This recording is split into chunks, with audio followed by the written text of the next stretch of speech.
l'idéalisme, ça vient une pensée où mon idée est la mesure de ce que je comprends, de ce que je fais, de ce que je vois.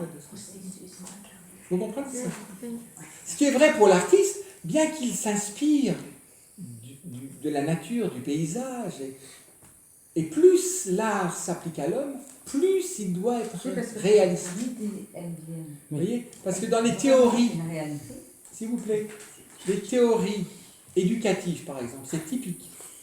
C'est des idées sur l'homme ou sur l'enfant. Et à partir de cette idée que je me fais de l'enfant, je fais une méthode. Or, je ne dois pas partir d'une idée sur l'enfant. Qu'est-ce qu'est l'enfant? C'est pour ça que l'idéal, le projet, quand ça touche l'homme directement, doit être en rapport à une connaissance de l'homme. Quelle connaissance de l'homme réelle ont et les médecins et les éducateurs? Où je dis, il y a plein de théories sur l'homme. Alors, vous voyez, Piaget, par exemple, va tout mettre sur le développement neurologique, vous voyez, c'est le développement cognitif. Hein. Tout est sur le cognitif. Très peu sur l'affectif. Qu'est-ce que vous avez dit quand le cognitif l'emporte sur l'affectif. Quand je ne regarde que le cognitif et que je ne regarde pas la dimension affective de la personne, de l'enfant, vous comprenez qu'il y a un problème. Si je regarde Piaget, c'est d'abord une espèce de compréhension sous l'aspect cognitif de la maturation de l'enfant. C'est presque que cognitif. Or, la dimension affective, puis-je la laisser de côté et ne puis-je ne regarder le développement de l'enfant que sous l'aspect cognitif, c'est-à-dire de la connaissance. Hein, voyez ? Il faut allier les deux. Plus je suis dans le pur art, moins je suis obligé de coller au réel. Vous voyez ce que je veux dire? Mais si je veux servir la nature humaine, je suis obligé de coller au réel. Ah oui. À moins que je me dise que je vais changer l'homme. Alors c'est ce que l'homme pense aujourd'hui. On va le changer. On va nous repenser. Et on va le changer. C'est ça le transhumanisme. Vous voyez, alors là, on est devant quelque chose qui se veut créateur par rapport à l'homme. C'est plus un art au service de la nature. Nous allons réinterpréter l'homme. Et en le réinterprétant, faire un homme comme nous l'imaginons, comme il nous plairait. Vous voyez les monstres qu'on peut faire? Je voudrais que l'homme futur soit comme l'homme qui me plairait. C'est-à-dire une machine à calculer, une espèce d'être qui est d'une habileté démoniaque, un truc qui peut tout faire en même temps, qui peut bondir comme une puce, qui peut, enfin je sais pas. Vous voyez, l'homme veut repenser l'homme sans savoir qui il est. C'est comme si un artiste voulait transformer une matière sans la connaître.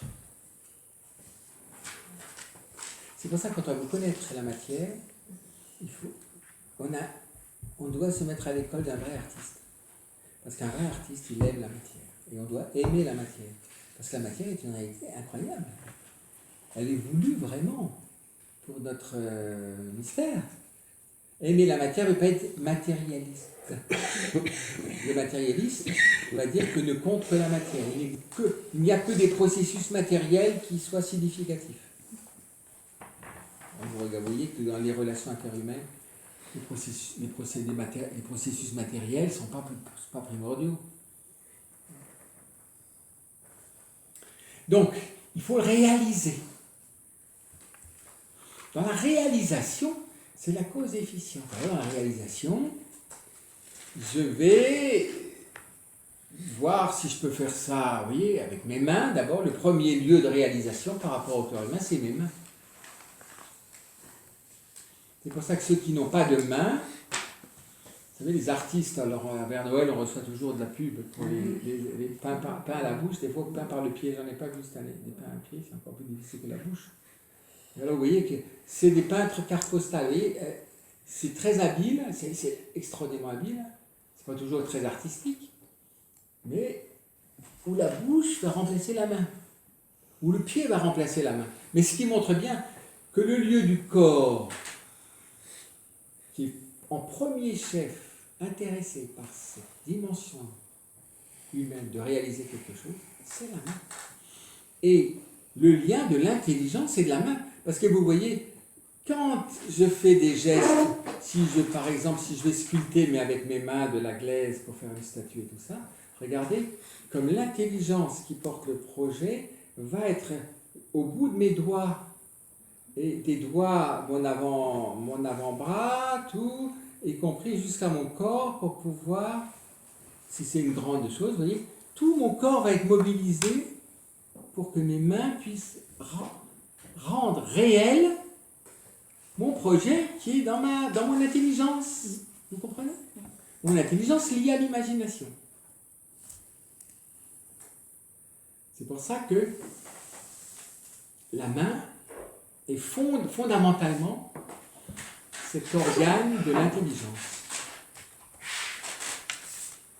L'organe de tout le possible. C'est tout sauf un organe spécialisé. Pour pouvoir réaliser ce que porte mon intelligence. C'est le premier lieu d'efficience. Ma main est fondamentalement efficiente, efficace. L'efficience, l'efficacité. Mais vous voyez bien que l'homme ne veut pas seulement modifier l'argile ou la glaise, extrêmement dure, ou très lourde, ou très tout ce que vous voulez. D'où l'apparition d'un instrument qui va pouvoir être un relais du corps humain, afin d'avoir une efficacité plus grande sur la matière, afin de pouvoir la travailler. D'où l'outil. Vous ne pouvez pas tout faire avec votre ongle, vous voyez. Vous voyez, des fois, quand vous voulez ouvrir des vis, ou surtout une vis cruciforme et que vous n'avez pas ce qu'il faut, alors vous essayez de... À votre ongle, ça ne dure pas longtemps. Hein. Alors, qu'est-ce que vous allez faire? Alors, il y a des gens qui sont bons, quand ils ont de bonnes dents, ils utilisent leurs dents pour faire beaucoup de choses. Non, mais c'est étonnant, avec les dents. Bon. Mais c'est déjà plus dur. Pourquoi on prend les dents? C'est plus dur. Mais c'est limité. Et puis après, l'outil. C'est beau alors de voir, il y a toute la philosophie de l'outil. Comment l'outil peut de plus simple à une complexité qui va dépasser ma capacité de suivre son action. Vous ne pouvez pas, vous, suivre l'activité de votre ordinateur. Vous regardez un résultat. Et je ne connais pas grand monde qui doute d'abord du résultat de l'ordinateur. Il y a quelques-uns qui calculent presque aussi vite, mais certains ont dit que comme par une machine on arrivait à battre l'homme dans sa capacité de calcul, ça montre bien que la machine va pouvoir simuler l'intelligence. Parce que ce raisonnement est vrai. Parce que le calcul c'est un processus qui n'est pas très élaboré au niveau spirituel, au niveau de l'esprit. Puisque vous pouvez... C'est intéressant. Mon père m'avait acheté une machine à calculer mécanique. Vous savez, une machine de Pascal, ça s'appelait. Pascal a invité... Blaise Pascal a inventé une machine à calculer. Avec les boules, c'est la règle. Non, ça c'est le... Non, c'est une machine... Non, c'est une machine qui part tourner en avant, marche arrière, marche avant. Vous pouvez additionner, diviser, soustraire, diviser. Par un tableur, vous prenez des... Mais ce que vous faites d'une certaine manière à la main, quand vous décalez les chiffres pour... donc vous faites quelque chose d'analogue, mais d'arriver à le rendre mécanique, ce qui fait qu'il y a quelque chose de mécanique dans le calcul. C'est pour ça que ce n'est pas étonnant qu'une machine puisse battre l'homme dans le calcul sans que pour autant j'ai la clé de l'intelligence humaine. Parce que c'est un aspect assez mécanique de la raison. Vous voyez, le calcul. Vous avez jamais vu ces machines-là? Non, mais Comment? je me souviens que les caissières avant, elles faisaient comme ça. Oui, Je alors me les caisses rappelle, enregistreuses, il y avait ça. Oui, mais elles tapent. Oui, oui, oui. Eh oui. Mais c'était des additions, hein. Oui, c'est ça. Alors il y avait peut-être un truc pourcentage pour les réductions. Tac, tac, tac. À l'époque, quand même, pour les familles nombreuses, il y avait quelque chose. Tous les commerçants ne le faisaient pas, mais ceux qui voulaient se faire bien voir, quand on était la carte Mais en fait, nécessaire. je me souviens, ça existait chez nous. Et en fait, on pouvait se laisser enchanter par le bruit. Ouais. Et en fait, on pouvait vraiment se laisser rouler. Ah oui, ben oui, t'écoutes le bruit et tu regardes pas le calcul.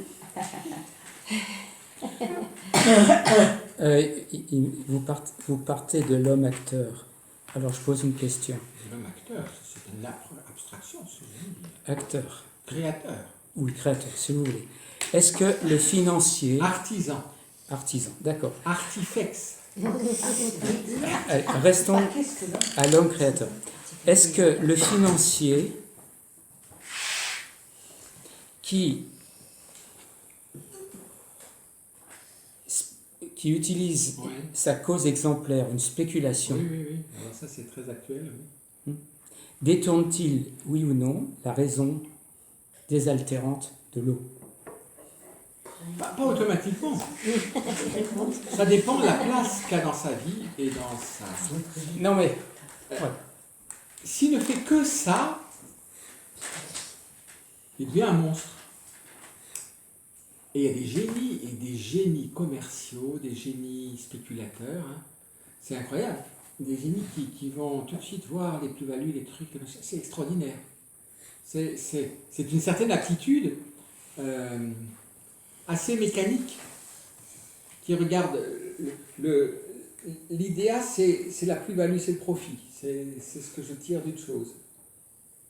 Donc comment arriver à un bénéfice le plus grand possible, même avec des pertes possibles, avec en plus des probabilités, hein, parce que voilà, et puis en faisant jouer le temps aussi, puisque la bourse fonctionne 24 heures sur 24, donc le temps en banque, même quelques heures, ça peut être, vous voyez, tout ça, et avec un ordinateur, il finit par faire ce que vous voulez, enfin, si vous le voyez.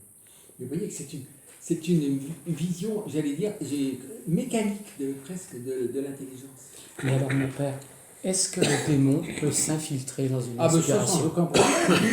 Il peut se glisser dans l'inspiration humaine, on pourrait dire que, vous savez, il y a certaines inspirations qui sont lucifériennes. Parce que l'imaginaire, il est le prince de l'imaginaire. Ça ne veut pas dire que l'imagination est mauvaise. Oui, d'accord. Il peut s'en servir pour ça. Et donc, pour des projets, on dirait un projet babélien. C'est ça Babel. C'est ça la Babylone. Alors qu'est-ce qui va pouvoir aider l'intelligence à discerner le vrai du faux dans l'inspiration? C'est ça. Alors le vrai Dans du faux, notre propre âme. vous voyez, quelle est la, alors ça c'est toute une autre question, quelle est la vérité du jugement artistique, un jugement de valeur? Quelle est la vérité? Parce que au sens fort, l'art comme tel est au-delà, enfin, il n'y a pas de question de vérité au sens fort dedans. Un art qui dégrade l'homme, celui-là, on pourrait dire qu'il est anti-humain. Mais l'art n'a pas d'abord comme horizon la vérité comme telle, mais ça peut simplement être le beau, l'harmonie. Ça peut être beau, mais c'est ni vrai ni faux. Ah bah, il y a des œuvres artistiques démoniaques qui sont magnifiques au niveau Oui. plastique. Hein. Ben, vous savez, Lucifer est magnifique. Des œuvres Ça dépend, musicales ça qui dépend, sont musicales. Ah oui. ça dépend à quelle heure vous le voyez. Oui, après. À l'heure de la séduction, il est magnifique. Hein. Non, mais Il y a d'accord. juste quelque chose d'un peu glaçant, Oui, à un moment un donné. Oui. peu laide, genre, ça ressemble un peu au LED, vous savez, un peu. C'est ça. Et puis, après, c'est terrible, c'est vulgaire. C'est terrible, violent et vulgaire. Oui, alors Donc ça. derrière, ça veut dire que derrière, il n'y a pas d'amour. Et Bien qu'il n'y a sûr. qu'une efficacité qui vise la mort. Donc Ah c'est ça oui. les ténèbres. Bien sûr. C'est subtil ça. Hein. Ouais. Ben oui, il y a des arts qui peuvent vraiment conduire l'homme à la perte. Ah oui, complètement. Oui, Joseph musical. Mais bien que, c'est ça le rôle un peu de la censure, c'est toute question. Est-ce que toute œuvre d'art, appelée art, aux gens, sans jugement de valeur, vous voyez, c'est soi-disant œuvres d'art dans lesquelles je mets un crucifix dans du pipi, et, vous voyez, des trucs comme ça. L'art, qu'est-ce que c'est ça? C'est-à-dire c'est de l'art, ça? Bien, c'est curieux. Il t'a fallu que tu prennes du pipi, tu ne peux pas prendre, je ne sais pas, un pigment jaune et puis faire quelque chose, ou pas donner l'impression que c'est du. Vous comprenez? Donc, là, l'intelligence peut être pervertie. La perversion de l'intelligence peut se servir de l'art pour sa propagande. Donc elle est provocatrice, profanatrice, blasphématrice, on peut faire ça. Ah bah, l'art soviétique est typique pour ça. Père, en fait, professionnellement, aujourd'hui, j'ai lu un passage du père Jean d'Angelou sur les anges, et en fait, ça m'a frappé un passage où en fait, il disait que les anges n'ont pas, ni des bons ni des mauvais, ils ne peuvent pas agir directement sur la pensée. Mais du coup, c'est pour préciser pour l'inspiration. Mais personne. Il y a une part. Sur l'esprit, la pensée, c'est déjà plus. La pensée, c'est moins. Oui, parce que la pensée peut être liée à l'imaginaire. Mais à l'intelligence comme intelligence. Donc à l'esprit. Aucune créature ne peut avoir accès à l'esprit d'une autre créature. Seul Dieu. Mais par voie indirecte. Comme le péché peut modifier mon intelligence, peut l'affaiblir, mais par voie indirecte. C'est-à-dire par la flemme, je deviens paresseux, par un imaginaire qui est tellement débordant qu'en fait il est indomptable, donc je suis tout le temps dans l'imaginaire, donc je ne peux pas devenir avec de l'imaginaire qui est tout le temps là. Et par les maux de tête aussi, je peux aussi ne plus pouvoir exercer mon intelligence. Vous voyez, je peux jouer indirectement, mais pas directement. Dieu seul, et le diable non plus. Dieu seul peut agir sur l'intelligence et surtout sur ma volonté. Il y a quelque chose de souverain dans notre volonté. Et que nous oublions beaucoup, on va le découvrir un jour, si vous avez de la patience, mais vous voyez, on découvre quand même de belles choses. Et vous voyez que des choses qui peuvent paraître très conceptuelles et très abstraites, en fait, on les découvre à partir de l'expérience et en interrogeant. Regardez, qu'est-ce que c'est? Je découvre le projet. En quoi c'est fait? D'où ça vient? D'où ça vient? Et ça serait la cause efficiente. D'où ça vient? Par quel processus? Etc. Est-ce que c'est par une machine? Est-ce que c'est fait main?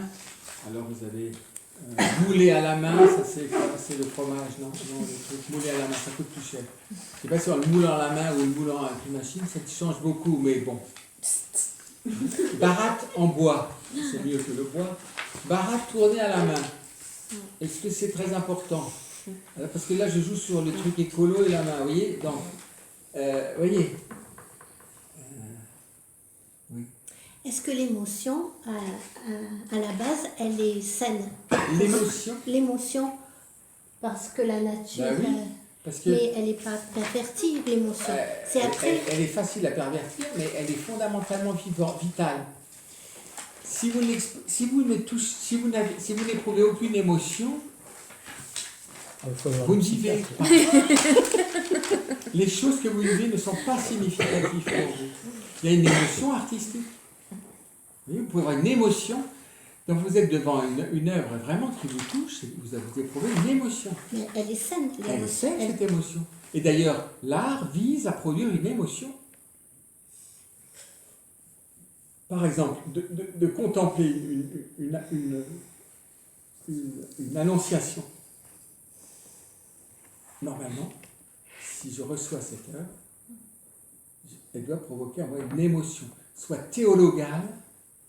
L'icône doit provoquer une émotion théologale, une émotion de la foi. C'est comme si je touchais la vérité de la foi, vous voyez, à travers cette image. C'est des images de la foi. C'est pour ça que les vraies icônes ont leur place dans la liturgie. Ce n'est pas une décoration.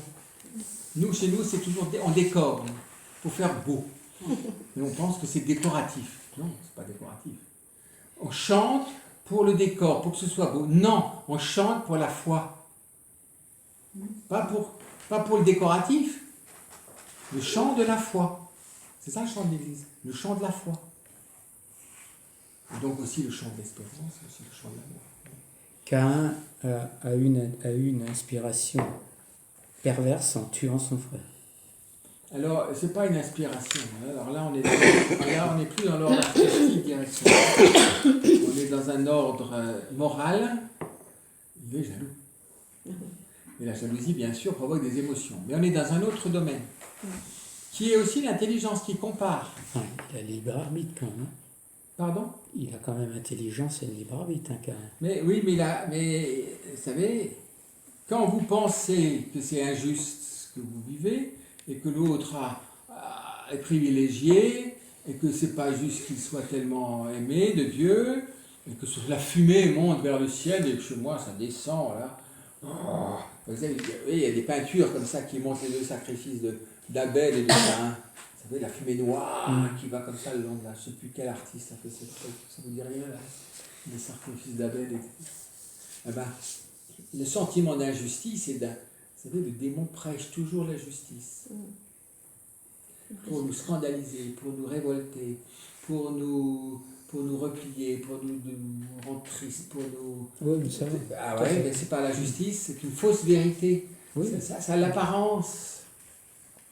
C'est vrai, il prêche toujours la justice. C'est pour ça que la justice par elle-même, elle ne peut rien aboutir, elle ne peut rien guérir. Elle peut disposer aux choses. Elle peut disposer à reconnaître le mal d'abord. C'est ça la loi.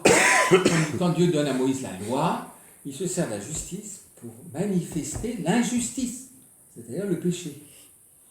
Parce que l'homme, quand il est tellement égocentré, il ne voit même pas l'injustice, il ne voit que lui, quoi.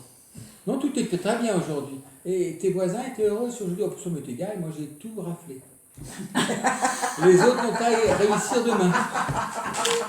Ben oui, c'est comme ça la bourse. On continue, hein. C'est tout raflé là. Allez hop, c'est pour moi. Et la Légion d'honneur à la fin si ça marche tous les jours. Parce que j'étais le fleuron de ma nation. Le plus malin de tous. Oui. Mais c'est un autre motif. Mais c'est l'intelligence qui mesure l'amour. Par la justice. L'injustice, c'est injuste. Alors que Caïn aurait dû se demander, mais toi tu offres quoi et lui il offre quoi? Et à travers ce que tu offres, ton cœur où est-il par rapport à Dieu? Et le cœur d'Abel, où est-il? Alors il ne connaît pas le cœur d'Abel, mais Abel donne vraiment les prémices de son troupeau. Tandis qu'Caïn, je dis toujours, il offre les invendus et les vieux poireaux qui sont invendus. Et comme il faut qu'il fasse un sacrifice à Dieu, les invendus, il les fait brûler. Et il dit, j'ai offert un sacrifice, Dieu doit être content, et Dieu doit se contenter des invendus à moitié pourris. Ben, ça... C'est pas que Dieu favorise Abel, c'est qu'Abel a un cœur pur. Et que les sacrifices de l'un et de l'autre expriment la qualité du cœur d'Abel et de Caïn. Caïn, c'est moi. C'est le profit. C'est la terre. Et après, on pourrait encore avoir la question comment on va faire ça. Donc, c'est tout le processus. Le procédé. Aujourd'hui, vous voyez, les procédés, les processus, les procédures sont déterminants. Si on regarde, si on va vous condamner ou pas, on va regarder si vous avez suivi la procédure. Même s'il s'avère que la procédure est absurde vis-à-vis de la réalité, et que ça va vraiment... Mais si vous l'avez suivi, aucun problème. On vous reprochera pas de ne pas avoir été intelligent. Vous devez suivre la procédure, donc on fait de vous, en fait, un instrument. Donc on devrait dire, oui, mais j'ai suivi la procédure, oui, mais tu as vu la situation, tu aurais dû tu aurais dû discerner qu'il fallait que tu quittes la procédure pour faire autre chose vu la situation. Ben, aujourd'hui, personne ne vous dira ça. Ouais, ça c'est vrai. Et même si le résultat est bon, vous aurez un reproche. C'est comme pour la remise à la luxation. Mais oui, mais c'est pour ça que, par exemple, j'ai un artiste C'est une folie, quoi. qui crée sous la drogue, ou sous des... Bon, alors il y a la drogue sous au sens fort, mais il y a du plus et du moins dans toutes les substances. Alors des substances qui vous éveillent, des substances qui vous... Alors le café, le thé, ça commence comme ça, la cigarette, enfin, tout ça, c'est des trucs qui visent à soit me calmer, soit m'éveiller, soit me dynamiser, parce qu'il y a, plus on vieillit, plus il y a comme une espèce de poids qui arrive. À l'adolescence, on voit bien un poids qui arrive sur le vivant, que ne connaissait pas l'enfant quand il est vraiment enfant. C'est curieux, hein. Ouais. Il commence à plus se lever le matin, il veut rester dans son lit, il commence à se tortiller dans tous les sens, il est plus vraiment. Enfin, tout ça, ça se voit. Donc on voit bien quelque chose qui commence à être lourd. Il y a plus de... Alors voilà, alors il faut... C'est marrant dans la nature, le cacao, le café, le thé, je sais pas qu'est-ce qu'il y a, il y a plein de trucs encore qu'on trouve. Dans les plantes, Après, il y a plein de choses. des substances qui jouent plus l'imaginaire, les hallucinogènes, les machins, enfin bref, les champignons d'hiver et tout, la mescaline et tout, je sais pas, tous ces trucs-là, qui commencent à exalter toujours finalement l'imaginaire. Et lié à l'imaginaire, le possible lié à des émotions. Parce que quand votre imaginaire vous fait rentrer dans le merveilleux, vous allez avoir une émotion. Hein. Comme d'ailleurs, quand Dieu se révèle à vous, vous aurez une émotion. Bien que Dieu soit purement spirituel. Parce que c'est l'être humain qui a les émotions et ses passions qui vont s'éveiller.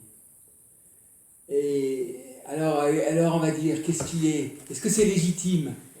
Est-ce que c'est légitime?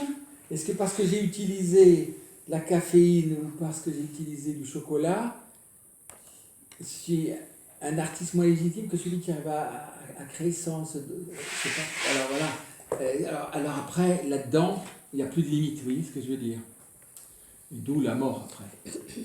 Mais c'est là qu'on veut arriver au résultat. On veut arriver à l'excellence, un peu en trichant. Enfin, c'est comme le dopage en sport. On n'accepte pas le dopage en sport parce qu'on regarde que la performance. Mais au sens fort, qu'est-ce qui est dopage, pas dopage? C'est pas bien facile. C'est une liste tout le temps modifiable. Qu'est-ce qui est un vrai dopage et qu'est-ce qui n'est pas un dopage? Oui? Mais parce qu'on regarde que la performance, là, dans les secondes, les microsecondes, les je sais pas quoi. Là. Dans l'art, c'est pas que des secondes. C'est plus vaste, vous voyez, un projet d'architecture ou un truc comme ça, ou un poète qui va faire de la poésie et tout ça. C'est pas seulement de la performance, c'est des associations d'idées. Et souvent, ces substances, qu'est-ce qu'elles font? Elles désinhibent. Parce que nous sommes inhibés par plein de choses, souvent subconscientes, qui en quelque sorte, souvent peuvent brider notre capacité d'invention. Vous voyez? Alors il vaudrait mieux que mon intelligence soit, ou mon imagination soit déliée naturellement par une parfaite santé, j'allais dire. Sauf que en nous, il y a des blocages, souvent sous-jacents, et qui fait que ces substances-là nous désinhibent. Et cette désinhibition permet l'expression de possibilités ou d'actes que je n'aurais pas posés naturellement. L'humilité, c'est un critère en philosophie? L'humilité, pas directement. En tout cas, pas en art. Pour la création artistique, c'est pas d'abord question d'humilité. Non, c'est l'unité de l'œuvre, sa force, vous voyez ça. C'est pour ça que c'est pas parce qu'un artiste utilise des substances un peu, voilà, et que nous utilisons à bas bruit dans la vie courante. Et l'autre jour, une amie a eu un accident, elle dit: oh, moi je partirai plus en voiture sans prendre de café. Bon, elle s'endort au volant. Bon. Il y a quelque chose qui n'est pas normal de s'endormir au volant le matin. Mais alors peut-être, voilà, a-t-elle bien dormi, s'est-elle couchée à une bonne heure, attends, je ne sais pas quoi, qu'est-ce qu'il y avait. Bref, C'est comme un médicament, vous voyez ce que je veux dire? Presque, c'est presque un médicament. En tout cas, une aide, si on peut s'en passer et trouver autre chose, c'est mieux, mais voilà. Donc si Baudelaire a créé sous je ne sais pas quelle substance, ça ne décrédibilise pas son œuvre, vous voyez. Avec les jeunes, notre père avait fait le Mont Blanc, et alors, à l'époque, hein, c'était bon, dans les années 62, on avait un diplôme quand on était monté au Mont Blanc. Et on disait, avec quel guide on est monté au Mont Blanc? C'était un tout jeune guide. Et puis après, ce guide est devenu très brillant, enfin voilà, bref. Et puis alors, dans les années 90, 62, hein, 90, mon père avait découpé dans le journal un tout petit truc. Yvon Mazineau est mort dans un accident de montagne, dans un stage d'escalade dans les Pyrénées. C'était franchement... Un petit machin. Oui, c'est ça. Et quand vous voyez, c'est pour ça que j'ai dit, quand vous voyez les cimetières dans ces vallées-là, c'est pas souvent hein, que des grands alpinistes en finissent. Alors, des fois le mauvais temps, des fois je sais pas quoi, des fois... Ça, c'est quand même dangereux. D'une manière générale, est-ce que le réel prime sur l'inspiration?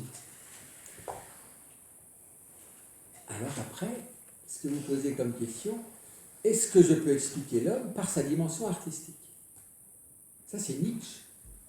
Il fait de l'homme un artiste. Si l'homme se dit qu'il est...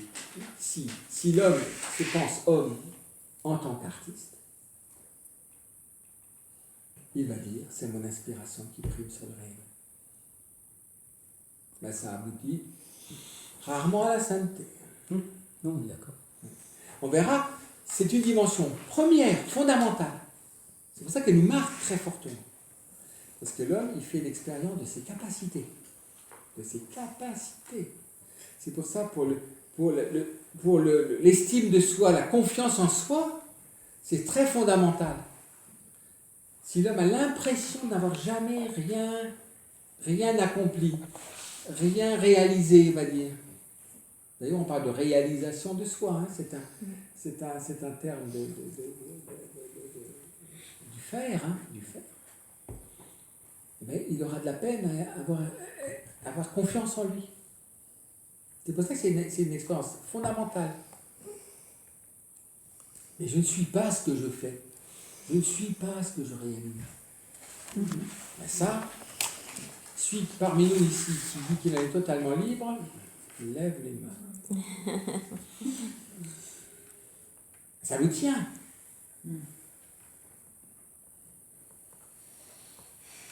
Quand apparemment votre vie n'aboutit à rien, c'est la grande épreuve. C'est l'épreuve de la vie cachée, là. Apparemment à rien. Pourquoi bon? À quoi bon? Tu crois qu'Hitler t'a entendu? Il n'est pas dit dans le film si Hitler, effectivement, n'a pas eu vent de cette affaire. Il avait vent de tout. Voilà.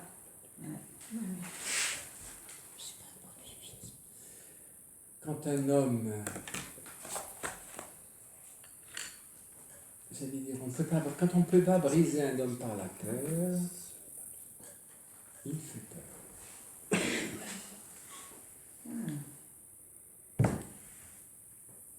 Un homme qui n'est pas impressionné par la peur, il fait peur. Ah oui, c'est ça. Ouais, c'est vrai. Parce que, vous savez, la plupart des choses, aujourd'hui tout le monde crie à l'abus, mais qu'est-ce que ça veut dire?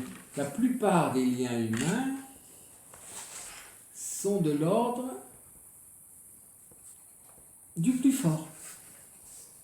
Plus fort, soit physiquement, soit psychiquement, soit par la capacité de persuader, etc. L'emporter sur. C'est pas... on pourrait dire, une recherche sincère et commune de lumière, de vérité, et de se mettre d'accord sur ce qu'on va faire. Et donc de coopérer. C'est tout autre chose. C'est pas savoir si ce qu'on a fait, ça vient de moi, ça vient de toi, c'est mes projets qui l'emportent ou c'est les tiens. Alors vous voyez, quand vous gouvernez pendant un pays, c'est très difficile de le gouverner vraiment, vraiment pour le bien des personnes. C'est bien commun en fait. Et de ne pas trop gouverner artistiquement, c'est-à-dire avec une idée. Par exemple, si je gouverne simplement avec savoir si le PIB va, je sais pas quoi, la dette, ce truc et le machin, le truc, c'est très partiel. Ça exprime quelque chose de l'activité du pays, mais est-ce que j'ai servi le bien commun? Donc le bien vivre, au sens fort. Donc finalement la convivialité, convivialité, la convivialité. C'est pour ça, là, il faut une certaine inspiration politique, mais après, il faut la doser avec autre chose. Et on va voir qu'on est là seulement dans une des dimensions de la personne humaine, mais une dimension fondamentale. C'est pour ça qu'elle, comme c'est la première et la plus connaturelle, c'est elle par rapport à laquelle on va comparer le reste. Mais ce n'est pas elle qui doit diriger ma vie. Autrement dit, ce n'est pas la réussite qui fait la sainteté. Je vais jusqu'au bout. Job a lâché prise sur toutes ses intentions, ses inspirations. À tout. Je tremble toujours pour Job quand il retrouve tous ses biens à la fin. Qu'est-ce qu'il a fait après? Non, mais après, il a dit, oh là là. Il a eu une réelle révélation sur la résurrection que je pense qu'après les ânes, les bœufs, tout ça, c'est tellement important. Celle-ci, ça va être comme une image de... Si, oui, de la béatitude. Mais il faut rester pauvre. Et ça, dès que l'homme retrouve une situation confortable, il repart dans l'encart.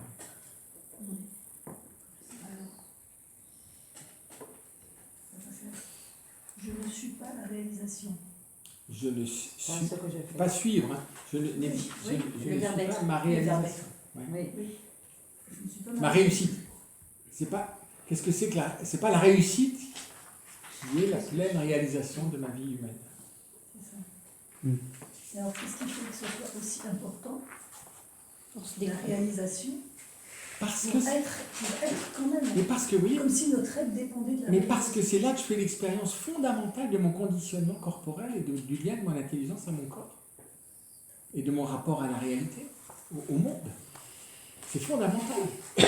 C'est pour ça que quand on est totalement impuissant, on ne peut plus rien faire, vous pouvez agir sur rien.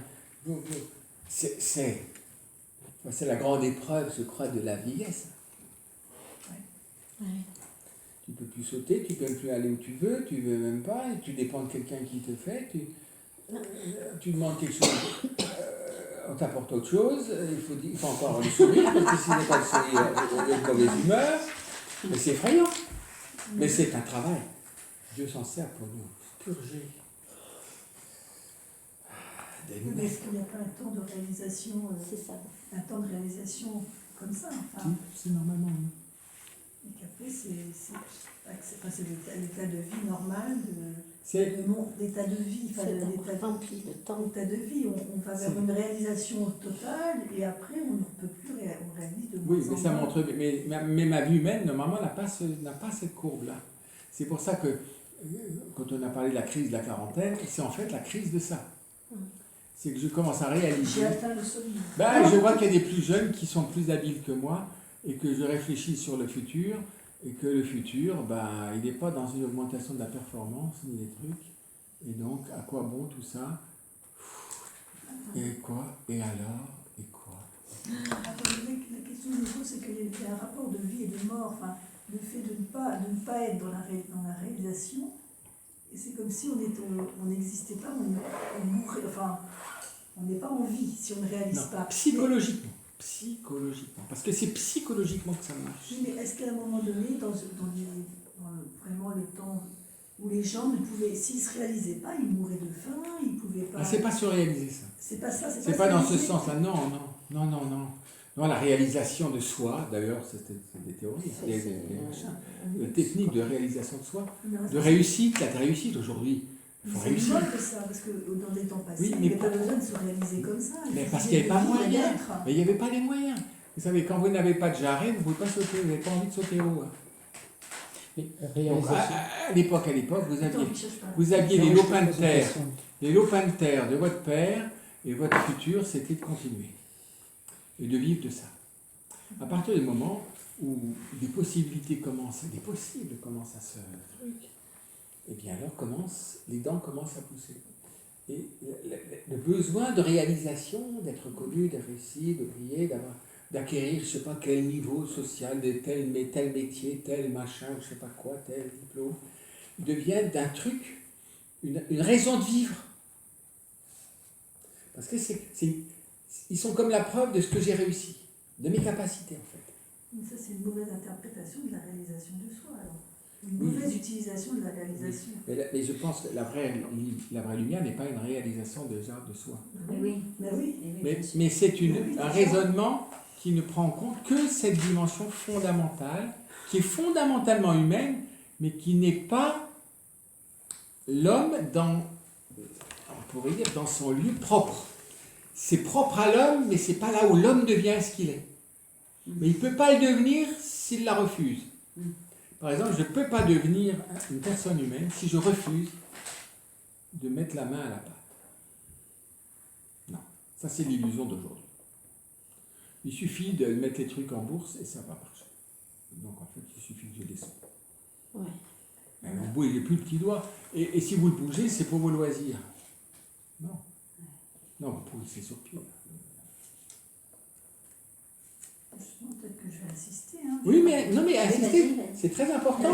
Est-ce que. Mais non, mais c'est vrai, c'est Oui, important. parce que je me dis que avec tout ce qu'on a entendu de ce matin, dans le fait de fabriquer des choses, et dans le fait que ce soit utile pour l'homme, pour le bien de l'homme, toute la réalisation dans laquelle on pouvait être à une époque, c'était pour le bien de l'homme, pour améliorer sa condition, mais pas pour une réalisation personnelle. Je réalisais une chaise, je sais pas comment dire, je réalisais un four, un feu de bois comme ça, et puis après on l'améliore, et on réalise un four, on va construire le four. Je réalisais quelque chose, et là donc je me réalisais, enfin je sais pas comment dire, Oui, mais je c'est réalisais ça. quelque chose, mais pour le bien de la communauté, ou pour le bien des êtres. Oui. Et quand les Et là, moyens. on était Oui. dans- Oui, mais quand vous faites quelque chose qui n'est pas glorieux, donc qui est ordinaire, on ne regarde pas votre réalisation. Non, on va dire, on vivait bien, on va dire. On avait vraiment de quoi vivre. On avait vraiment de quoi vivre. Et c'était ça le mode heureux. Oui, on avait de quoi vivre, on a eu, voilà. Et c'était la vie simple, la vraie plénitude de Dieu, en fait. Ben oui, Du vrai paradis. voilà. Quand les moyens techniques deviennent extrêmement efficients et surabondants, alors là la performance commence. Et de plus en plus on quitte la terre, de plus en plus on est dans ce qu'on appelle le tertiaire, de plus en plus on n'est que dans la conception, dans le management, dans la projection, dans le truc et dans le machin, le truc. Et on est de nulle part, et on adore d'aller jongler entre je sais pas quoi, Hong Kong ça n'intéresse plus là en ce moment, mais bon, vous allez en Australie aujourd'hui, bon, après vous allez aux États-Unis, vous allez en Floride, non, en Californie, et puis après vous revenez, voilà, vous êtes de nulle part, vous faites... C'est vraiment le monde actuel qui a, Ben, c'est grisant. qui a tout. C'est grisant. Ça crée une adrénaline. Oui, c'est... Voilà, c'est vraiment... Émotion. C'est On est nourri citoyen par ça, mondial c'est- en fait, c'est vraiment... c'est partout chez moi, Mais c'est que du enfin vous voyez, c'est... superficiel. Et c'est pour ça qu'une partie de la jeunesse, en fait, se méfie de ça, a envie de retrouver le réel. Une vie simple. C'est ça, le réel, c'est la simplicité. C'est finalement, le simple. Oui, parce qu'il faut rester Et si proche vous voulez de la l'écologie, Les objets humains, et l'écologie, c'est ça. quoi qu'on en Là, dise, on revient à ça. c'est retrouver un mode de vie sobre, une sobriété heureuse. Oui. Sobre, heureux. Ah ouais. Et quand vous avez beaucoup de moyens, quand vous pouvez en 2-3 heures ou 10 heures, alors le bout du monde, voir mais ça crée un besoin, c'est normal. Et je rêve ça, je rêve de ça, et puis il faut que je puisse le faire. Et donc comme je veux le faire, il faut que je fasse ça, et comme il faut que je fasse ça. Vous voyez l'engrenage? Mhm. Mais oui. Et dès que je rentre dans la maison, je m'ennuie. Mm. Après, voilà, après je vais... Enfin, il n'y a plus d'en... Enfin, c'est donc d'une agitation. Sans repos. Enfin, oui, il faut que je trouve toujours quelque chose. On est tout le temps dans des activités. Pas réfléchir à ça. Mais Père, en fait, c'est que du coup, ça met en lumière que même toute notre. En fait, comment dire, la dimension artistique domine tellement notre vie d'aujourd'hui Oui. qu'en fait, qu'on fait de notre vie presque, même de notre bonheur humain, un projet artistique. Ben oui, En oui, fait, tout à fait. Là, on a parlé. C'est ça la réussite. Hein. Même entre nous, on a parlé par rechercher que, ben, par exemple, on conçoit parfois même, nous, pour les chrétiens, comment on sommes empoisonnés, ou même, ça peut influencer même la vie religieuse, qu'on peut comprendre même, interpréter l'obéissance comme projet aussi artistique, quelque chose. Vous voyez, même la volonté de Dieu, c'est comme un projet artistique. Hein. Vous voyez, c'est... Et en fait, voilà, c'est un peu une question, mais que ça déborde tellement que ça risque... Mais parce que vous voyez, ce qui est incroyable, c'est que ce qui est séduisant dans cette dimension, c'est que c'est moi la mesure. Ouais. Parce que le projet, il vient de moi. Si je suis honnête, il vient de l'expérience que j'ai eue des autres et du réel et de tout ça. Mais j'ai reçu, il y a une inspiration. Et c'est quand même, quand je réalise, la seule mesure de ma réalisation, c'est ce que je porte en moi. Donc, au niveau artistique, l'idéalisme est vrai. Et Père, et comment on peut, par exemple, cette docilité à l'Esprit Saint, comment, par exemple, ne pas confondre avec un projet artistique quelque chose, quelle attitude pratique, en fait, pour nous servir, pour ne pas, commencer à jouer un rôle d'un inspiré Oui. artistiquement. Oui. Est-ce que c'est la pauvreté intérieure? Je pense que ça commence d'abord à la chapelle, surtout en sortant de la chapelle, et voir la cohérence de mes premiers mots, de mon regard et de mes pensées avec ce que je viens de chanter. Si je vois que c'est pas très cohérent, piano, parce que la charité ne m'a pas encore habité. Je vois que le vieil homme, il vit, il est vigoureux, il a des forces encore. Alors là, c'est là qu'on devrait supplier, demander l'obéissance. Dis-moi ce que Dieu veut. Normalement, un supérieur, c'est ça. Ou un père spirituel, ou quelqu'un, c'est ça. Est-ce que c'est bien ce que Dieu veut? Est-ce que c'est bien ça? Je devrais le désirer. C'est bien ça ou c'est pas? Si vraiment je désire, parce que le plus souvent, on dit « Oh, dis-moi oui ». Ça veut dire que c'est une entrave conventionnelle, pénible, donc on attend que, et finalement on finit toujours par désobéir.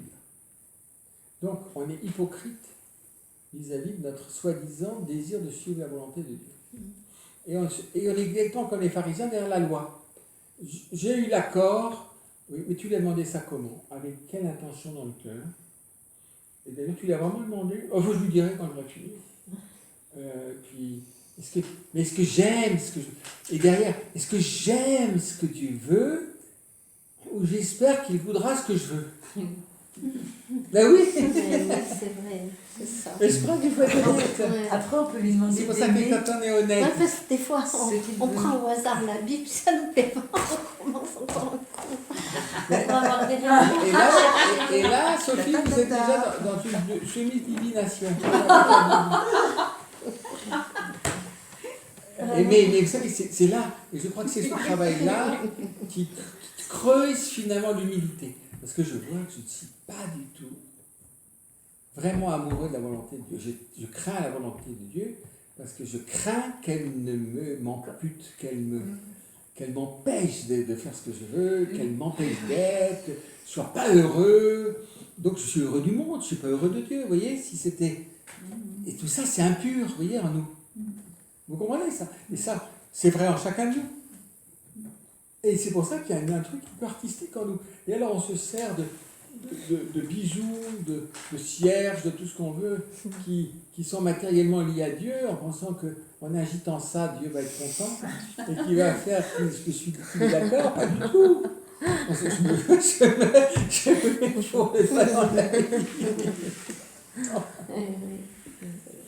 Mais ça, vous savez que... Ouais, ça, c'est... Et je crois que tous on sent ça. C'est vraiment... Ouais. Et c'est beau, parce que Dieu nous laisse dans ce combat spirituel, enfin, vraiment ce discernement, pour que se creuse et mûrisse ma préférence, ce choix de préférence de Dieu. Et que finalement, Dieu devienne cause vraiment de ma joie. Parce que sinon, Dieu ne pourra jamais être mon paradis. Si Dieu n'est pas cause de ma joie, Dieu ne sera jamais mon paradis.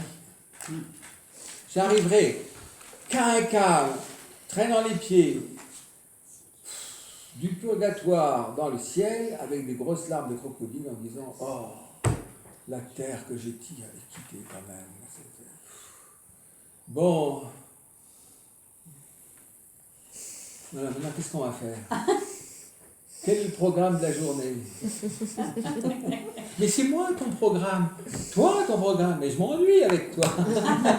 C'est comme quand vous vous ennuyez avec quelqu'un que vous aimez. C'est le drame du mariage. Vous savez, quand vous commencez à vous ennuyer avec la personne que vous avez épousée, il faut se dire ouh, là, il y a quelque chose. Je commence à ne plus.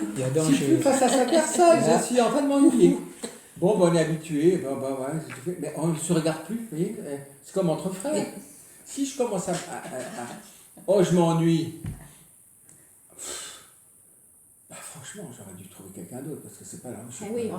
M'attacher à quelqu'un avec qui je m'ennuie. Donc c'est de la faute de l'autre que je m'ennuie, puisque c'est l'autre qui devrait me divertir. J'ai épousé un divertissement. Bravo pour la personne, vous voyez. Mais si la terre c'est le paradis, l'autre doit être bon divertissement. T'as toujours des idées pour me divertir. Il n'a aucune idée, mon conjoint, aucune. Il ne sait jamais où aller, quand aller. C'est toujours moi qui dois réserver pour les vacances. Où je dois aller. Et c'est pas pour Dieu. C'est vrai, un Dieu religieux. Quand est-ce que je peux sortir et partir me promener? À se réjouir. Dieu a été tellement bon. Vous vous rendez compte, il nous a donné un sauveur. C'est avec un sauveur. J'ai plus rien à craindre, même si je suis un jour fusillé. C'est curieux de dire ça. J'ai plus rien à craindre.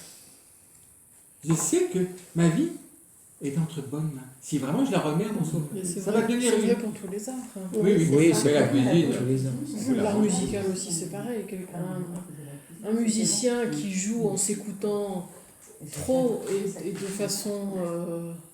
parce qu'il s'apprécie tellement, ça s'entend dans sa façon de Oui, faire. c'est narcissique. C'est du narcissisme. Ça corrompt vraiment l'homme. Donc c'est un moyen de rester humble et de rester dans ce sens. Mais ça, mon père, il faudra nous apprendre, par rapport à cette question, à nous détourner effectivement de l'intention narcissique. Mais ça, vous savez, c'est de lutte à mort. Ah mais, c'est un combat à mort, oui. Oh non, mais il faut agir. Et sans tomber dans Pélage, parce que Pélage, il a 7, mais lui, il y a avec la volonté. Pour l'intérêt d'avoir creusé cette première dimension, c'est de montrer qu'elle nous conditionne radicalement. Et comme c'est l'inspiration et mon projet qui mesure la réalisation, j'aurais tendance à vivre comme ça. Or, ce n'est qu'une dimension fondamentale. Et si je ne la regarde pas, je vais lutter à mort contre des défauts sans voir, en fait, là où ces dispositions sont vraiment chez elle et là où elle doit être dépassée par autre chose. L'homme n'est pas qu'un petit artiste, mais il est foncièrement un petit artiste. Et un homme qui n'a aucune disposition artistique, c'est dramatique. Hein. C'est-à-dire qu'il soit dans le beau ou dans le moche, ça ne fait ni chaud ni froid, c'est inquiétant. Hein. C'est impressionnant d'ailleurs, comme les gens sont bien dans le mauvais goût. Oula. C'est terrible. Attendez. Donc le projet ne doit pas être une dimension fondamentale, c'est ça? Il est fondamental, hein, c'est la première expérience que je fais. Mais ma vie n'est pas mon projet. C'est ça. Je ne vis pas en fonction d'un projet. Vous comprenez? Tandis qu'aujourd'hui, on fait un projet de carrière, un projet de machin. Vous voyez? Parce que sinon, vous allez agir comme vous êtes artiste.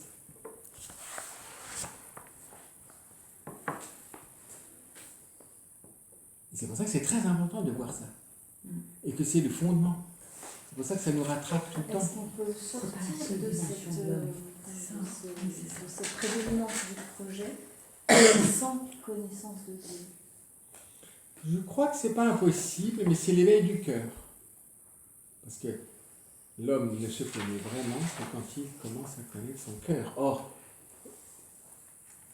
l'art peut me révéler le cœur par une inspiration. Mais pour que je puisse révéler le cœur, il faut que l'artiste ait fait l'expérience du cœur humain. Attendez, alors là, je me pose une question, parce qu'on parle de l'homme en tant qu'adulte, là. Oui. Les salles, l'homme ne peut se révéler, l'homme ne peut se connaître que par son cœur, vous avez dit. On ne peut se révéler que par son cœur. Non. Il est pleinement lui-même qu'à travers son cœur. À travers son cœur. Mais ça, c'est quelque chose qui s'apprend Ah oui. depuis tout petit. Oui. On ne va pas découvrir son cœur à l'âge adulte. Ah non. Normalement, ça se fait. Mais l'éducation, c'est ça. Voilà, c'est ça, l'éducation, c'est ça. Mais on va voir. En fait, après, l'homme va le confirmer, ce cœur, parce qu'il va découvrir. Après, en parallèle et un tout petit peu après, mais ayant déjà été normalement enveloppé d'amour par sa mère et son père et ses frères et sœurs, commence à se découvrir dans ses capacités propres à travers une expérience de capacité de réaliser quelque chose. Et en même temps, il est appelé à apprendre à agir avec ses semblables. Et voir que ce n'est pas la même chose. Je ne vais pas opposer, je vais distinguer, mais ce n'est pas le même rythme du tout, du tout, du tout. Les exigences de la création artistique ne sont pas les exigences de la prudence. Donc, de l'agir. Et je ne les oppose pas, parce que je ne vais pas les séparer, ça fait partie de l'homme. Mais je les distingue et je ne les confonds pas. Et je mets un ordre entre les deux. Et je vous raconte une histoire vraie. Hein. J'étais à l'hôpital de Montpellier. Une petite fille là, qui était voilà, dans un. Je pense qu'elle avait une leucémie, je ne sais pas quoi. Bon. Et elle était épuisée, c'était fini. Puis bon. Donc elle avait la visite de sa maman pendant la journée, puis alors le soir, elle partait. Et il y avait une religieuse qui était aussi hospitalisée, là, dans le coin, je ne sais pas comment c'était fait, et qui avait vu cette petite enfant, et que, voilà, quand la maman ne pouvait pas venir, elle allait visiter la petite enfant, elle lui parlait comme ça. Et à un moment donné, elle était tellement mal, même pour la mère, c'était difficile de rester auprès de cet enfant, c'était l'enfant avec l'agonie, c'est vraiment difficile. Alors elle va voir la petite, donc elle va voir si ça va bien, si elle n'est pas trop, voilà, elle souffre pas trop de la solitude. Et alors elle entend, la petite n'avait plus de force pour émettre de la voix, mais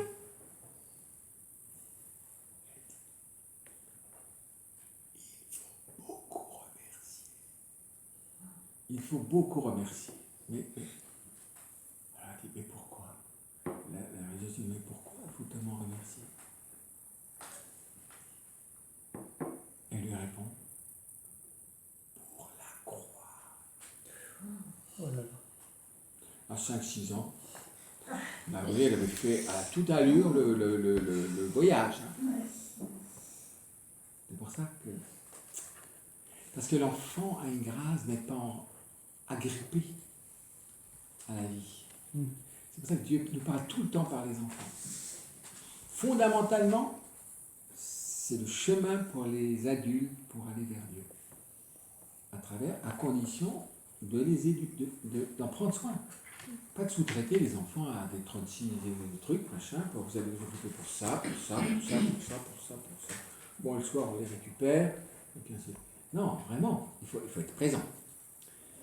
Sans les couver, c'est pas, mais vraiment être présent. Parce que ils ont à la fois nos défauts et ils ont une liberté que nous n'avons plus. C'est pour ça que Dieu aime parler par les enfants et que l'Église montre d'ailleurs la sainteté des enfants, même des adolescents. Il y a plusieurs adolescents qui ont été béatifiés, là, en Italie, je ne sais pas où, enfin, vraiment, souvent à l'occasion de la vie, qui sont vraiment où la sagesse, la sagesse ultime, elle est vraiment toute religieuse. Toutes les années laborieuses d'obéissance n'avaient pas fait aussi bien que ce que cette petite lui a dit.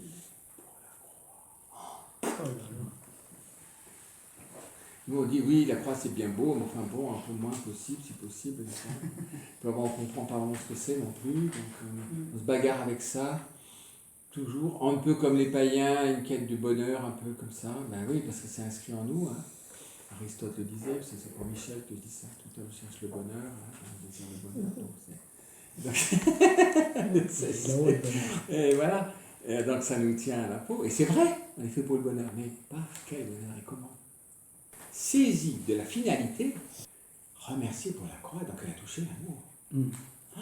On est tant aimé, mais oui, c'est par la croix qu'on est tant aimé, et elle a pu le toucher parce qu'elle vit quelque chose d'insupportable, enfin, et que le Seigneur a dû lui faire toucher qu'à travers ça, elle pouvait communier au plus grand amour. Donc remercier pour la croix.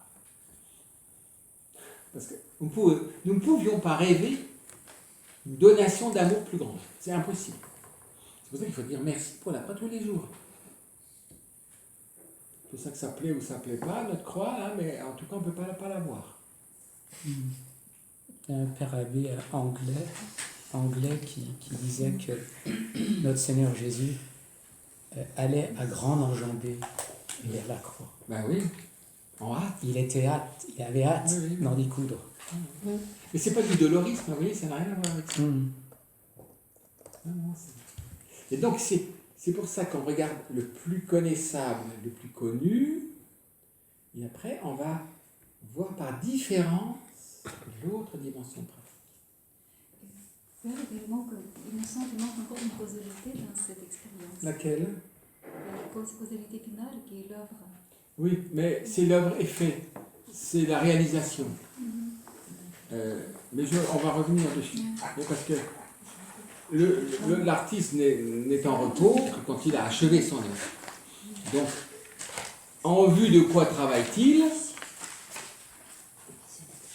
De vraiment que l'œuvre vraiment non seulement existe, mais ressemble à son modèle, c'est-à-dire au projet que j'ai dans la tête. Donc c'est une fin-effet. Une fin, c'est pas la grande lumière sur la fin, mais c'est une fin-effet. Et une espèce de tension chez l'artiste jusqu'à ce que ce soit réalisé. Il n'y a pas de repos. C'est pour ça que quand l'artiste est en train de créer, il ne faut pas vouloir le distraire pour faire autre chose. Enfin, alors évidemment, souvent le conjoint, c'est difficile. Mais mon chéri, tu ne pourrais pas, mais fous-moi la paix, laisse-moi tranquille. Et alors elle pleure, elle pense qu'elle est plus aimée. Mais c'est pas du tout ça, c'est qu'il faut que... Voilà, c'est comme...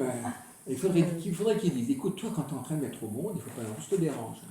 Donc, c'est les voix impératives. Donc, moi aussi, j'accouche un peu quelque chose, là. Donc, c'est vrai, je suis très désagréable, mais rien ne passe avant l'accouchement. Donc, j'essaie d'être pas trop désagréable.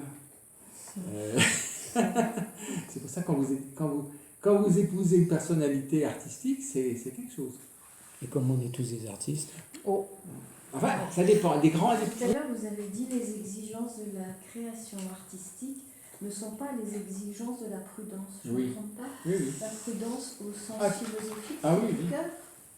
Ça a plus en rapport avec le cœur. Mais on va voir ça plus tard. Parce qu'on parlait de l'éveil du cœur. Oui, vous oui. avez parlé de C'est la pour ça que j'ai parlé de la prudence. prudence. C'est en lien à l'aspect éthique, à l'éthique, à l'agir. Donc c'est lié avec le cœur. Donc avec la personne comme telle. Pas d'abord la manifestation, l'effet. Enfin, toute œuvre artistique joue plus sur une manifestation, sur un effet. Enfin, susciter quelque chose, c'est celui qui le voit, qui le.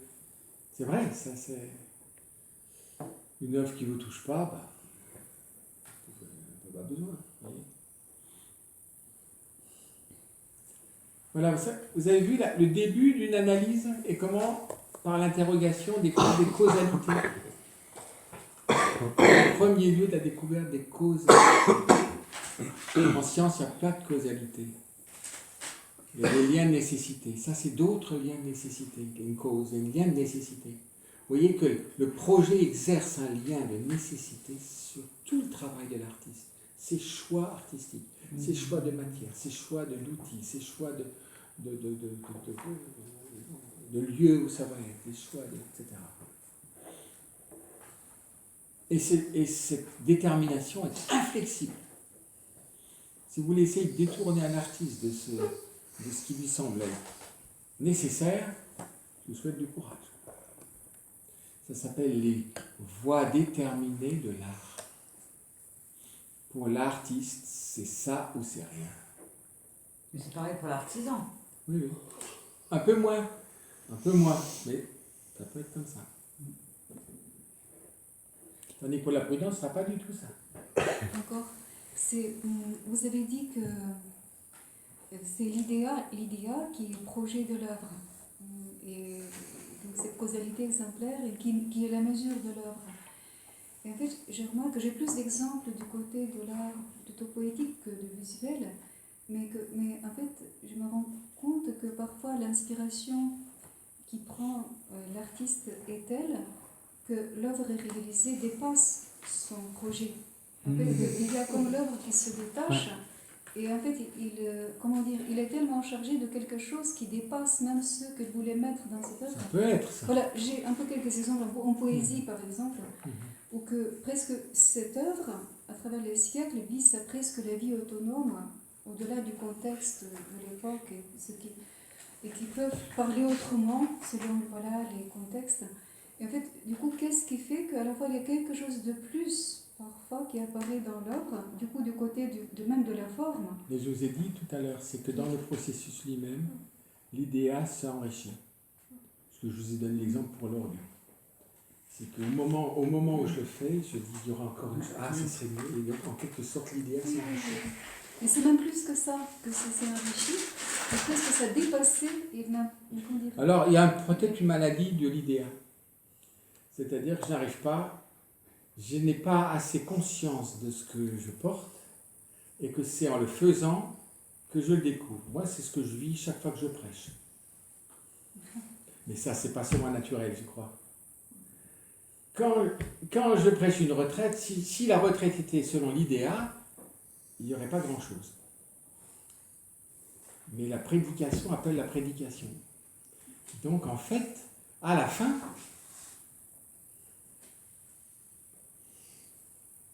ça peut ne peut plus avoir grand-chose à voir avec ce qui a été l'amorce première. Mais ça, alors c'est peut-être pas que naturel. Mais normalement, si je suis éveillé dans l'œuvre même, c'est une certaine œuvre d'une certaine manière, cette expérience-là, si je suis fidèle au réel et si j'écoute toujours encore l'intelligence qui contemple et qui... Eh bien, la grande mesure est quand même... Enfin, c'est pas étonnant que la mesure s'agrandisse. Et je pense c'est aussi d'ailleurs pour cela que souvent à la fin, l'artiste peut être déçu par ce qu'il a réalisé. Parce que finalement, en le faisant, l'idée a grandi et pourtant le résultat n'est plus adéquat à l'idéal. Et donc il y a une déception. Parce qu'en créant, j'ai pu avoir une telle expérience de quelque chose de profond, de la réalité que je ne soupçonnais pas avant d'avoir commencé la création. Mais quand je vois ce que j'ai réalisé, je me suis dit là, non, ça n'a pas grand-chose à voir avec ce que j'ai entrevu, donc je le détruis. Oh, c'est ça. Mais alors, chez lui, il y a une autre chose, parce que c'est face à son Moïse qu'il a eu. C'est son Moïse, ou alors je me Alors, trompe. qu'est-ce qu'il lui a dit à Moïse? C'est Vis! Moïse. Vis! Ah, tellement c'était réalisé. Vis! Tellement c'était vivant. Et une vie qu'il n'a jamais vécue. Et c'est ça. Parce qu'alors, il a touché la limite de l'œuvre d'art. Parce que l'œuvre d'art n'est pas une création au sens. Ah oui, je me trompe. Voilà. C'est Moïse. C'est Moïse et il lui a dit vis. Et tellement il était. Il lui manquait que de vivre, hein, tellement.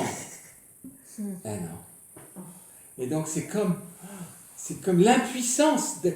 Enfin, c'est la petite. C'est le génie à la fois de la création humaine et sa limite. C'est la limite, c'est ça. Non, parce que c'est-à-dire que l'idéal, c'est de ne pas s'y approcher. On doit s'en servir de fil conducteur, d'idée première, mais après on doit laisser ce qui se enfin, on doit être adaptable par Moi je rapport pense que oui. parce que l'œuvre qui peut être la finalité peut être, comme on le dit là, beaucoup plus grande que ce qu'on a dit peut-être. Mais il faut quand Si on se même. laisse Oui. faire. Mais en même temps, il faut quand même une forte détermination. Parce que sinon, vous n'allez rien Ah oui, faire. Votre œuvre va être bâtarde. Elle va être, j'allais dire, parasitée par plein de choses. Donc c'est pour ça qu'il faut avoir une forte détermination et en même temps, toujours à l'écoute. À une écoute. C'est ça, être inspiré. Si je suis inspiré, j'écoute. Je crois que le sens d'inspiration, c'est écouter. C'est quelque chose qui vient d'en haut, enfin ce qui vient de... Il y aurait beaucoup de théories de l'inspiration. Hein. Quelle est la dimension? Parce que c'est comme phénomène spirituel de l'inspiration. Comment tout ce que j'ai déjà pu voir, tout ça, finalement, peut faire des... On peut dire comme des synthèses qui surgissent au-delà de moi, quoi. C'est ce que... Voilà. Et c'est pour ça qu'il faut à la fois, parce que si j'écoute, si je modifie trop, l'œuvre n'aura plus d'unité. Oui, oui. Elle voudra tout intégrer. Là, il faut du discernement tout le temps, en fait. Et le grand problème pour l'artiste, vous savez ce que c'est? C'est savoir quand s'arrêter. Ah oui. Parce qu'il faut s'arrêter à temps. Détermination, persévérance. J'ai déjà une question. Détermination. Il faut une force dans le projet, vous voyez? La détermination, C'est une force. C'est ça Et l'idée. la persévérance, c'est autre chose. Mais ça, c'est dans la mise en œuvre. C'est ça, mais tu vas nous aider dans la détermination. On va voir, c'est l'application, l'efficacité, s'y appliquer. Enfin, il faut le soin de la... Parce que la réalisation, elle va jouer sur... Parce que si vous avez des merveilleuses inspirations, mais que vous n'avez pas la technique qu'il faut...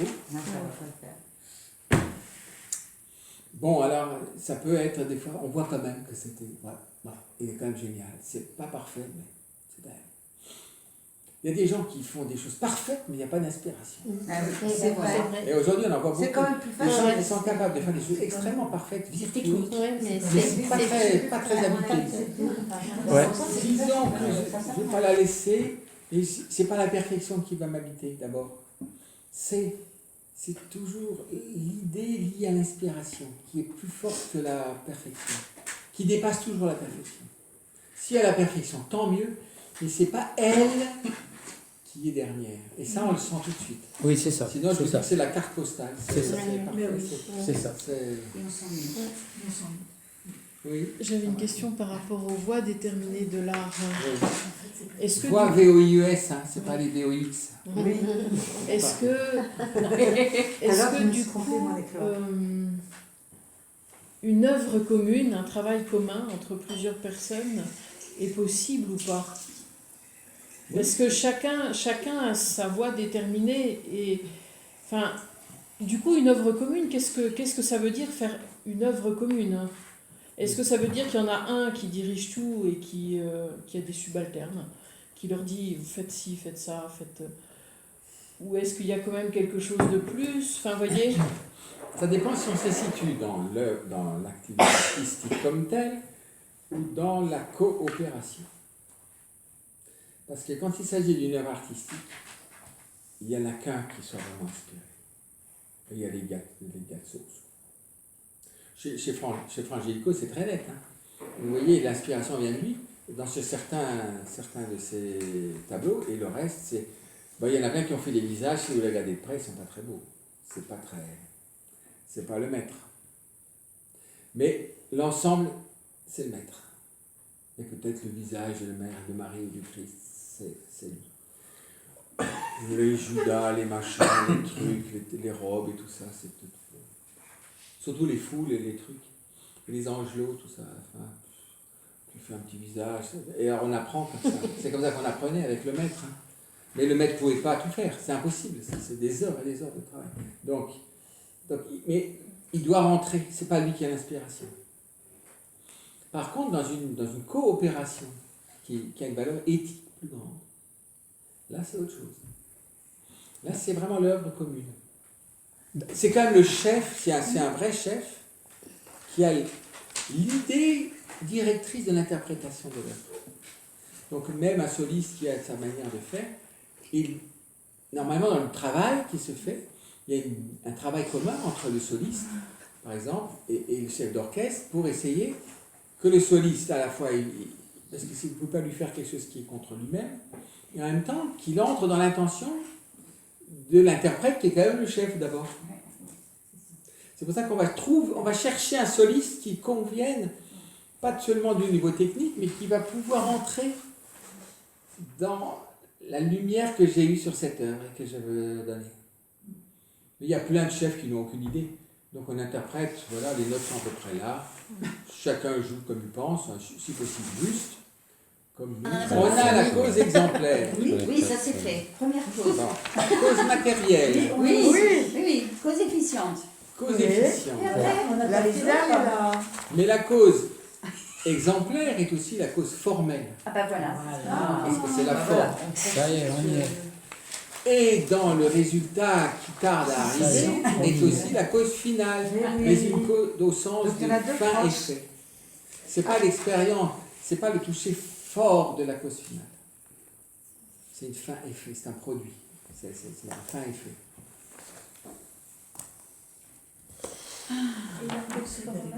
Ah non, il y avait Bah, Le résultat.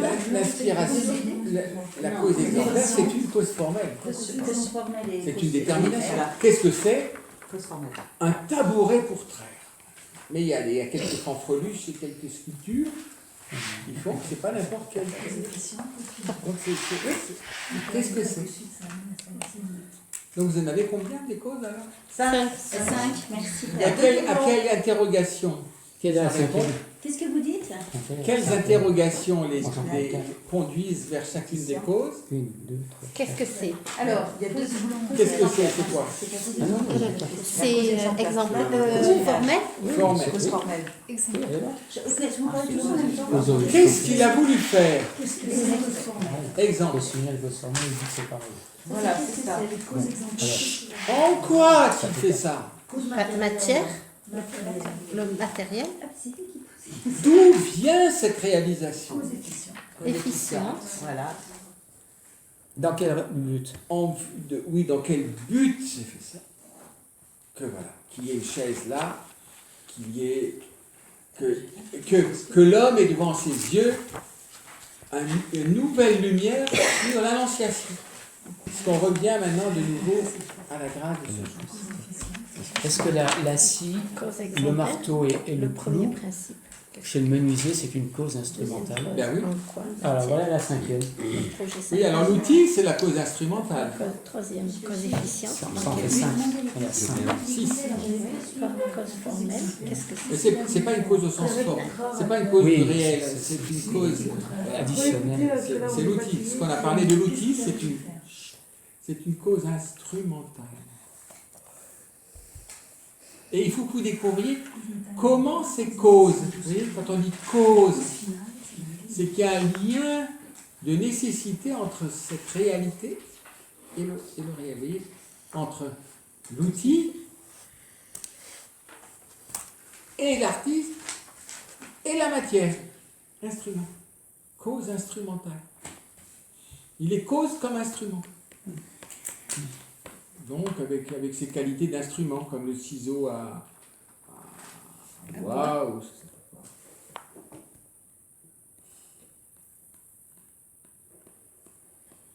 C'est pour ça que vous voyez, c'est pas une théorie de la matière et de la forme. Je le découvre. C'est dans la réalité même. C'est en analysant le réel. Vous voyez, le réel me montre les sources qui agissent en lui. Ouais. À travers l'homme. Hein, parce que c'est l'homme qui crée. Ça, c'est très important de voir ce que c'est qu'une cause. Parce que, vous voyez, dans la science, il n'y a pas de cause. Il y a des lois de nécessité. Et je ne peux pas dire de cause. C'est pour ça qu'on va dire, les gens vont dire, il n'y a pas de cause. Il n'y a que des lois. Alors ça, une fois que j'ai... Vous voyez, le climat actuel dans lequel je fais de la philosophie m'oblige à comparer avec les liens de nécessité que découvre la science, qui sont des liens de De cause loi. Cause à effet. L'absence des lois. Oui, ce sont des Les principes conditions sine qua non. Conditions sine qua non. Il faut qu'il y ait ça pour qu'il y ait ça. Conditions sine qua non, sans laquelle il ne peut pas se faire.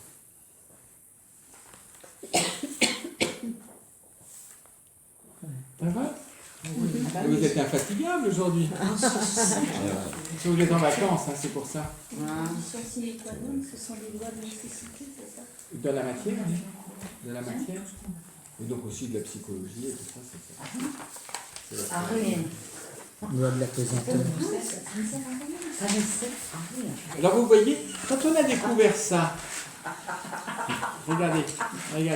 Avant, quand on était dans l'expérience et que je vous demandais de faire de l'ordre un peu dans l'expérience, vous étiez complètement perdu.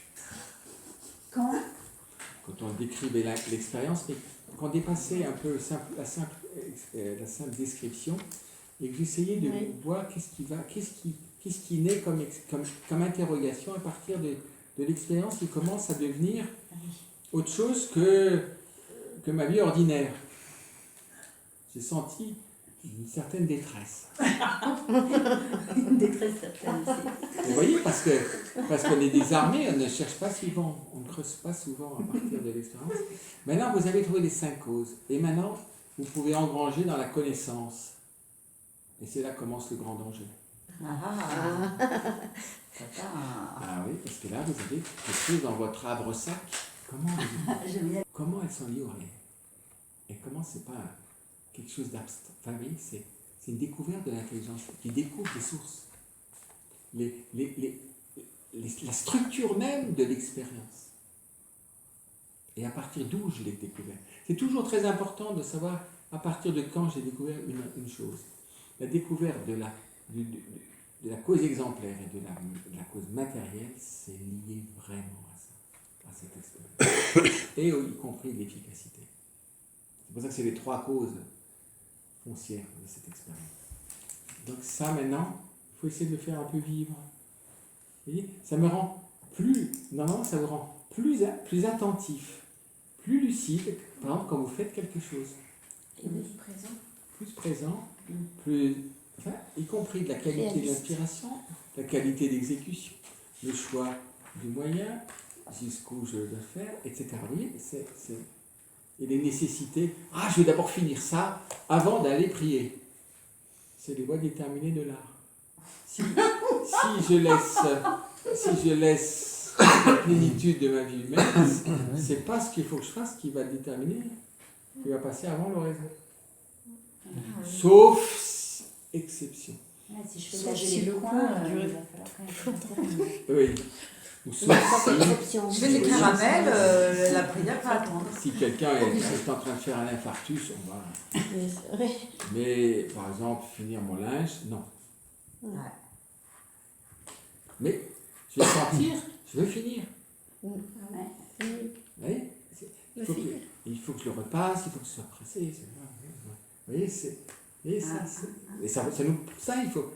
Personne ne peut dire je ne sens pas ça. Ou se dit, de toute façon, ça m'est égal. J'ai commencé la lessive, tout est dispersé dans tous les coins, ça m'est égal, c'est catastrophique. Ça veut dire que quelqu'un n'y est pas du tout dans ce qu'il fait. Mais ce sera l'exemple que vous donnez, même ce qui est en train de se passer. En fait, je suis en train de me demander, mais il y a le travail qui sont comme des services. Et du coup, c'est aussi, il y a une dimension éthique. Donc, les exemples que vous évoquez, qui... Ça, c'est le diable qui sous l'apparence du bien. Non, je ne dis pas par rapport à l'oraison. Ah, moi j'ai dit par rapport à l'oraison, moi. Et pourquoi c'est le diable? Ben, c'est des bonnes raisons. Et c'est toujours les bonnes raisons. Ah oui, c'est Il vous donne toujours des bonnes raisons, des bonnes raisons. Si ce n'était pas des bonnes raisons, vous ne le feriez pas. Vous y penserez même pas. C'est pour ça que les bonnes raisons, il faut les discerner, ce qu'on disait tout à l'heure. Voilà. C'est vraiment une bonne raison. Ou bien c'est des voies déterminées de l'art.